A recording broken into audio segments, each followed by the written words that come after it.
எதிலும் உன்னை காணலாம். பசி என்று தன் முன் வந்து கையேந்தி கேட்கும் போது தன் உணவை தந்தால் கூட உன்னை காணலாம். உன்னை காண பல கோடி இங்கு வாரி இறைக்கிறார்கள்.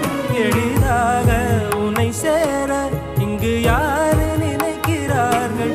அலங்காரம் அதில் நீ இல்லை, அகங்கார மனதில் இல்லை. துளி கள்ளம் கபடம் கலந்திடாத அன்பில் இருக்கிறாய். உணர்ந்தேன் உனையே